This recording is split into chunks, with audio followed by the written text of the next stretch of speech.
Բարև ձեզ սիրելի հեռուստադիտողներ, Civic-ը տեսակապի միջոցով զրուցելու է քաղաքագետ Հարություն Մկրտչյանի հետ, բարև ձեզ։ Բարև ձեզ։ Պարոն Մկրտչյան, ուզում եմ անդրադառնանք վերջին օրերին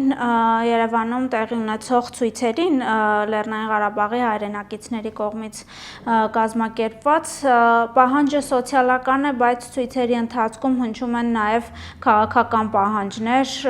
նաև արտաքին քաղաքական պահանջներ, Մինսկի խումբ եւ այլն։ Ձեր դիտարկումները այս process-ի մասին, արդյոք կարծում եք, որ սրանք զուտ սոցիալական բնույթ ունեն, թե որոշ ուժերի կողմից ուղղորդում են եւ այլ ճանապարհ են տանում։ Շնորհակալ եմ հնարավորության համար։ Գիտեք, սոցիալական խնդիրները խայծ են հատուկ արցախցիների համար նետված։ Հաշվի առնելով նրանց սոցիալական ծանր իրավիճակը, հաշվի առնելով նրանց բնակարանային ապահովության խնդիրը, այս ուժերը, որոնք հիմնականում իմ խորին համոզմամբ կառավարվում են Հայաստանի Հանրապետությունից դուրս շրջանակների կողմից, փորձում են շահարկել սոցիալական խնդիրները արցախցիների, որպեսզի նրանց փողոց անեն եւ այդ սոցիալական խնդիրների սոուսի մեջ տեղավորել նաեւ քաղաքական հարցեր եւ Հայաստանի Հանրապետությանը ներքաշել ռազմական նոր ինչ որ ագրեսիայի, նոր անվտանգային սպառնալիքներ բերեն Հայաստանի Հանրապետության ուղղությամբ։ Սա է տեղի ունենում իմ կարծիքով։ Այս ուղղությամբ պետք է Հայաստանի Հանրապետության իշխանություններն աշխատանք տանեն, այնպես չի, որ իմ սրտով է Հայաստանի Հանրապետության ներսում արցախցիների սոցիալական խնդիրները։ Պետք է ասեմ, որ Լեռնային Ղարաբաղի մեր հայրենակիցների սոցիալական խնդիրները մատնանշելուց առաջ նաև պետք է Հայաստանի Հանրապետության քաղաքացիների սոցիալական խնդիրներն ու սոցիալական խնդիրները նաև վերհանել ու ամեն ինչ պետք է անել, որ սա չբերի սոցիալական բեսպրեդելի Հայաստանի Հանրապետությունում։ Գիտեք, բնակարանային ապահովության խնդիր միայն արցախցիները չի որ ունեն։ Բնակարանային ապահովության խնդիր ունի միջին վիճակագրական Երևանցին, բնակարանային ապահովության խնդիր ունի Արմավիրցին, Տավուշցին, Գեղարքունիքցին եւ այս համատեքստում արցախցիներին եւ արցախցիների բնակարանային ապահովության խնդիրը բացառապես նրանց ուղղությամբ տեղափոխել եւ բացառապես արցախցիների բնակարանային ապահովությունը առաջնային խնդիր դարձնել, կարծում եմ կբերի հանրապետությունում սոցիալական անհավասարության։ Իսկ ով պիտի լուծի արմավիրցիների բնակարանային ապահովության խնդիրը։ Իսկ ով պիտի լուծի Լեռնային Ղարաբաղի համար 2 տարի ծառայած նախկին զինծառայողի բնակարանային ապահովության խնդիրը։ Իսկ ով պիտի լուծի զոհված զինծառայողի ընտանիքի բնակարանային ապահովության խնդիրը, վիրավոր զինծառայողի բնակարանային ապահովության խնդիրը։ Ով պիտի լուծի։ Իսկ ով ասեց, որ նրանք ավելի արտոնյալ են, քան Հայաստանի Հանրապետության ներսում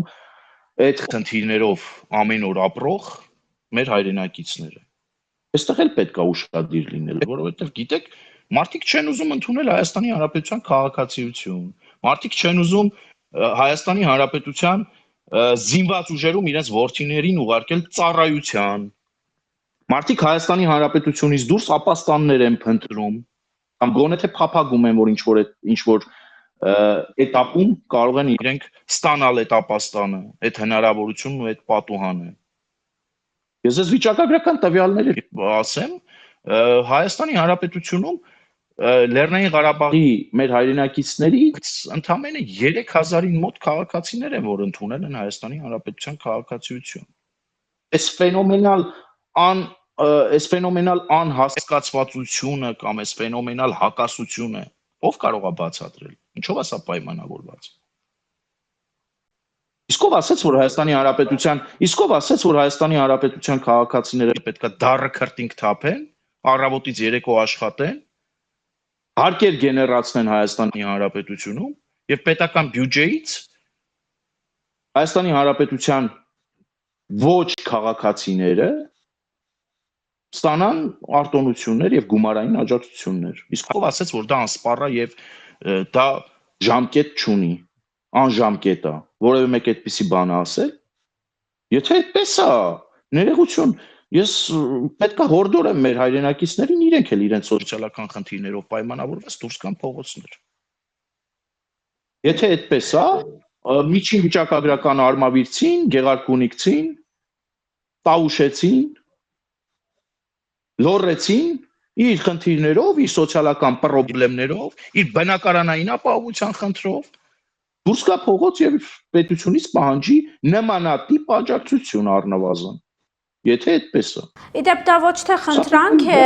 պետությանը, ոչ թե ինչ-որ քննարկումների տեսքով է, այլ բավականին ագրեսիվ ռետորաբանությամբ, այն իմաստով, որ պահանջում են պետությունից, մի կողմից դեմ են իշխանություններին, մի կողմից բոլոր հնարավոր հարթակներում քննադատում են իշխանություններից, բայց մյուս կողմից խնդիրը ձևակերպվում է այնպես, թե Հայաստանի Հանրապետությունը պարտավորվածություն ունի Լեռնային Ղարաբաղից,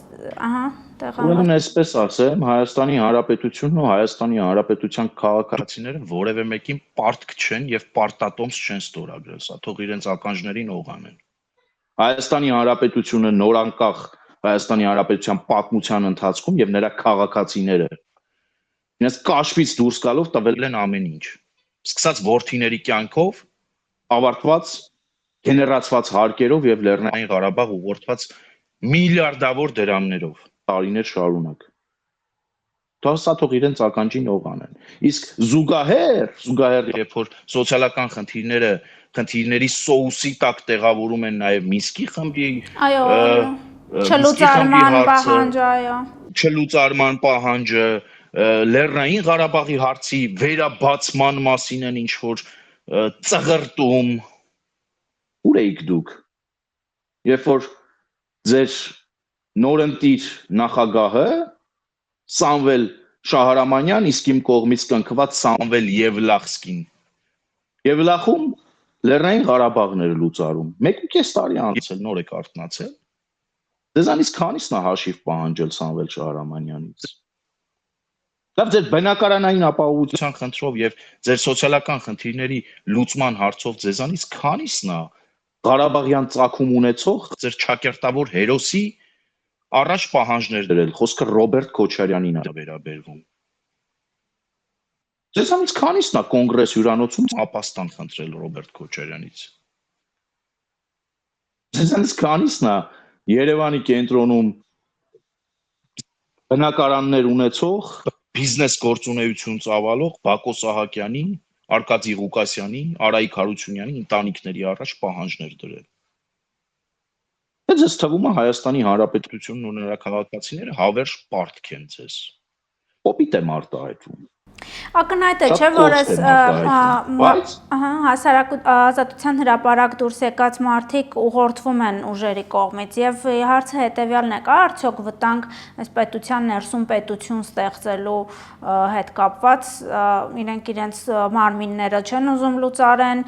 նախագահ կա դեռ, ազգային ժողով կա, ըստ իրենց հավաքներ են ունենում բարբերաբար, քննարկումներ են ունենում, այս վտանգը ինչքանով է ռեալ Հայաստանի համար։ Նրանք ինձ համար շարքային Լեռնային Ղարաբաղցիներ են, գլուխները պատով կտան, եթե Հայաստանի Հանրապետության ներսում պետության մեջ պետություն կստեղծեն, այդպիսի բան չի կարող լինել։ Այդ, չգիտեմ, Հայաստանի Հանրապետությունում պետական ինստիտուտները մեռել են, մենք էլ թաղել ենք այդ պետական ինստիտուտները, որ պիտի պետության մեջ պետություն խաղան։ Մենք կոչ պիտի անեմ իրավապահ համակարգին։ Այդ падգամավորներ, ճակերտավոր նախագահներ Հայաստանի Հանրապետության տարածքում եթե միջև էս պահնել շրջում են ՇՔԽ-ով եւ ուղեկցող զորքով, հասկացրեք իրենց, որ այդպես չի կարելի, սա պետություն է։ Իսկ հանդիպել քննարկելը Լեռնային Ղարաբաղի քաղաքացիները տարբեր անկյուններում Հայաստանի Հանրապետության հանդիպում են, տարբեր հարցեր քննարկում են, թող հանդիպեն, քննարկեն ինչքան ուզում են։ Բայց պետության մեջ պետություն խաղալ,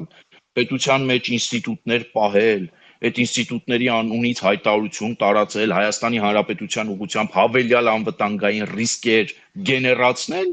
թույլ չենք տալու։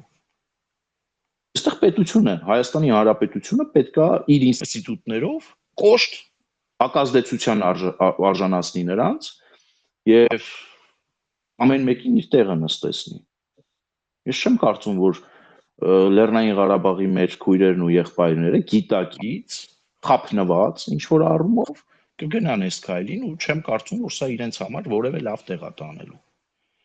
Իգիտություն իրենց ասեմ, որ Հայաստանի Հանրապետության քաղաքացիների համբերությունը ունի բաժակ եւ այդ բաժակը լցվելու վրա է առնվազն։ օր չեմ տա կերակի հետ խաղալ եւ վտանգավոր ճանապարհ ընտրել։ Պարոն Մկրտչյան, մի քանի օր առաջ Գյումրիում ավարտվեցին ընտրությունները եւ հանգուցալուծվեց, կարելի ասել,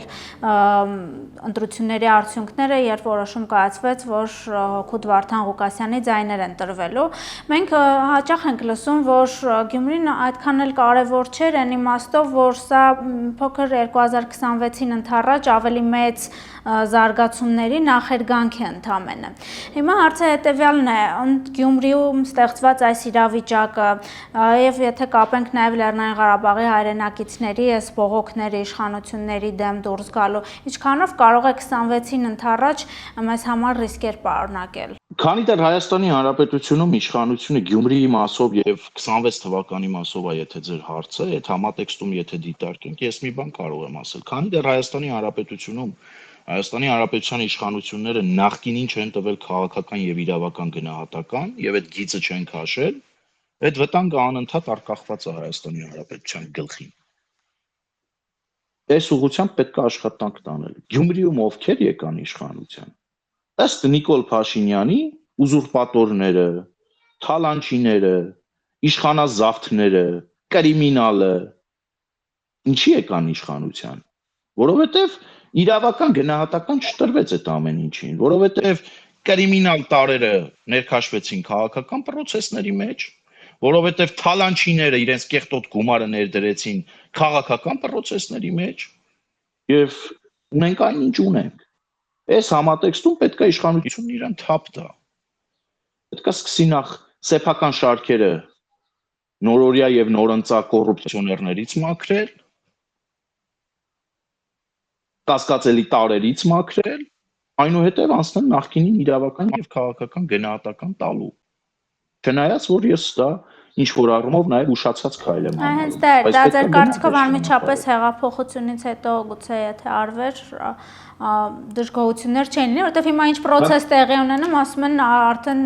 ընտրություններ են դրա համար է արվում եւ այլն, ստացվում է որ Գիտեք, դասականն էլ ասում էր իր հանդեպ ինչ տեղի էր ունենում իր բիզնես գործունեության մութ անկյունները, իրավապահները ոնց վեր էին հանում, ասում էր ես ենթարկվում եմ քաղաքական հետադմփումների։ Պարզա որ այս մարդիկ էլ պիտի ասեն ենթարկվում են քաղաքական հետապնդումների կամ հետադմփումների, դասականի օրինակով պարզա որ սրան պիտի տան քաղաքական աստար, բայց որ ժողովուրդը գիտի, բայց որ Հայաստանի Հանրապետության քաղաքացին այդ պահանջով էր 2018-ին դուրս եկել, բայց որ այդ պահանջը շարունակում է օդում արկախված մնալ։ Ինչի Նիկոլ Փաշինյանին տվեց 21 թվականին մուրճ արդարադատության իբրև սիմվոլ եւ ասես գնա ու հարված ես մուրճով բոլոր կոռուպցիոներների, մկների ու ձկների գլխներին։ Այդ պահանջը շարունակում է օդում կախված մնալ։ Հանրությունը գիտակցում է ինչ է իր շուրջ տեղի ունենում։ Այլ հարց է, որ քաղաքական իշխանությունը անգործություն է ցուցաբերում կամ անփութություն է ցուցաբերում նրանց պատժելու հարցում եւ քաղաքացիների մեծամասնությունը հիասթափված է գործողություններից գնում եւ ձայն են տալիս ուզուրպատորներին, կրիմինալներին, թալանչիներին, ժողովրդական մի շատ լավ ասացված կա։ Իմնադ են անում էլերին, այն մնացածը չասեմ, թե ինչ են անում գելերին։ Մեր հայրենակիցները հասկացան ինձ թվում է։ Սի եթերային նաեւ ստացվի։ Սա է։ Որոնք են ձեր կարծիքով այս մեկ տարվա ընթացքում անելիքները միջև մյուս ընտրությունները, նույնս Լեռնային Ղարաբաղի հայրենակիցների հետ ինչ մեթոդաբանություն կարելի է ընտրել, որպեսզի ել ավելի չսրվեն դժգոհությունները երկրի ներսում, նույն ձեր դիտարկումները նաև որ կա որոշակի հիասթափություն, որոնք են անելիքները։ Լեռնային Ղարաբաղի հայրենակիցների մասով պետք է շատ կոշտ լինել։ Շատ կոշտ։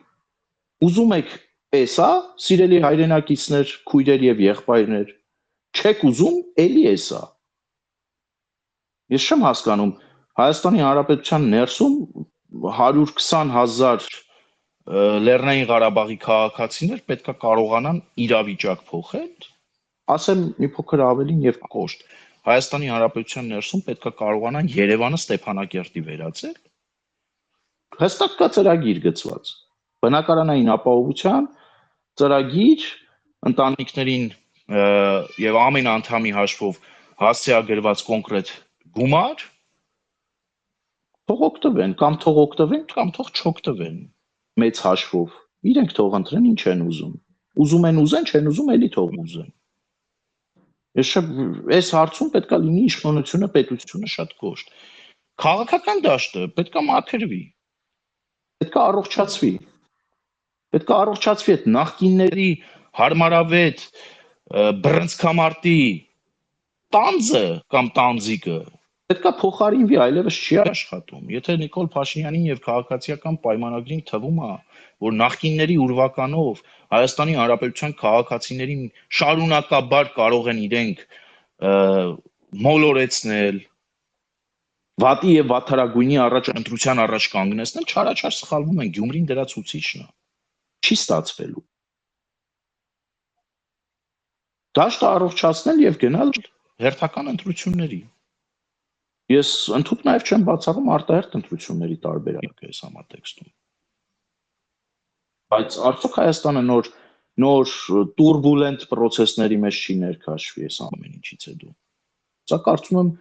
երկրում գործող ինստիտուտները պետք է սրա պատասխանը տան իրենց վերլուծական կենտրոններով, իրենց վերլուծական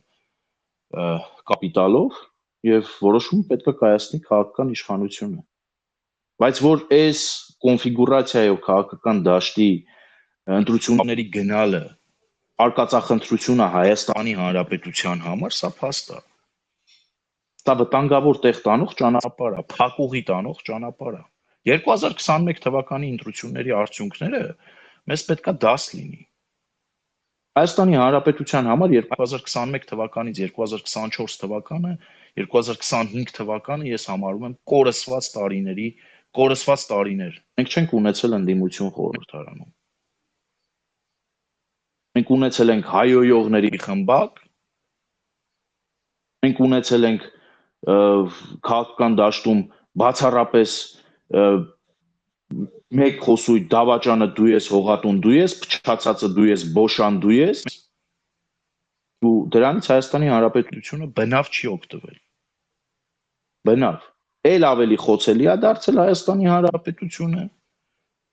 Եկեք չմոռանանք տարբեր առիթներով խորհրդարանական քննարկումները հապկի մասով, ԵԱՏՄ-ի մասով, Հայաստանի ԵՄ անդամակցության գործընթացի մեկնարկի մասով։ Իդեպ ակնհայտ է, որ շատ ուժեր, արտաքին ուժեր նկատի ունեմ, կփորձեն ձեռքերը տաքացնել այս իրավիճակի վրա, քանի որ այդ մասին խոսեցիք, հետխորհրդային ոչ մի երկիր ապահովագրված չի ընտրությունների ժամանակ Ռուսաստանի միջամտությունից եւ ազդեցությունից, ընդհանուր սեփական տեխնատուների առաջադրման մասով որոշ ուժերին աջակցեն, դա փոքր օրինակ նույնիսկ Գյումրին Ռուսաստանի հետաքրքրությունից դուրս չմնաց։ Ինչքանով մենք ունենք ներուժ դիմակայելու ձեր կարծիքով ռուսական այս ազդեցությունից, պրոքսի ուժերի կողմից նաև։ Եթե իշխանությունը շարունակի անգործություն ցուցաբերել կամ անփութություն ցուցաբերել, ցավոք սրտի մենք ապահովագրված չենք եւ ռիսկերը բավականին շատ են։ Գյումրու մասով դուք շատ ճիշտ օրինակը բերեցիք։ Տեսեք, Գյումրու ընտրությունների մեջ ներքաշվեց Պետդումայի ինչ-որ падգամավոր, որը ամբողջ իշխող կուսակցության անունից աջակցություն հայտնեց եւ սա այդքան էլ փոքր հանգամանք չի, էլի։ Այո, ես ձեզ ասեմ ավելին, Գյումրու ընտրությունների հանգուցալուծումն ինքնին պետք չի պարփակել եւ սահմանափակել ներհայաստանյան տիրույթում։ Եթե ձեզ թվում է Մարտուն Գրիգորյանը իր անձնական հակասությունները այդպես հեշտ մի կողմ դրեց եւ գնաց կամ պատրաստակամություն հայտնեց, որ Վարդան Ղուկասյանին կողմ քվեարկի Սերժ Սարգսյանի հորդորով, դուք չարաչար սխալվում եք։ Դուք չարաչար սխալվում եք, այդ հարցերը Հայաստանի Հանրապետության ներսում, Գյումրվա հարցը Հայաստանի Հանրապետության ներսում չլուծվեց։ Դրսից Լուբյանկայի նկուղից Սերժ Սարգսյան, Ռոբերտ Քոչարյան սիամական զույգին հրահանգ իջեցվեց, որ Գյումրիում պետք է քաղաքացիական պայմանագիրը քաղաքապետ չունենա։ Ու նրանք թքած ունեին Մարտուն Գրիգորյանի սկզբունքների վրա։ Դրա համար էլ ունենք այն, ինչ ունենք։ Կոմունիստական կուսակցություն առաջադրած Վարդան Ղուկասյանի տեխնացությունը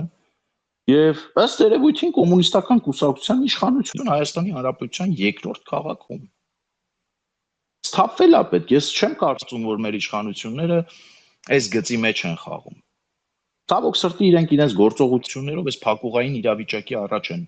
եկել ու կանգնել, բայց սթափվելու համար երբեք ուշ չի։ Սխալներն ուղղելու համար երբեք ուշ չի։ Շնորհակալություն հետաքրքիր վերլուծության համար։ Ես մեր հեռուստադիտողներին հիշեցնեմ, որ Civic-ը տեսակապի միջոցով զրուցում էր քաղաքագետ Հարություն Մկրտչյանի հետ։ Չմոռանաք հավանել տեսանյութը և բաժանորդագրվել Civic AM-ի YouTube-յան էջին։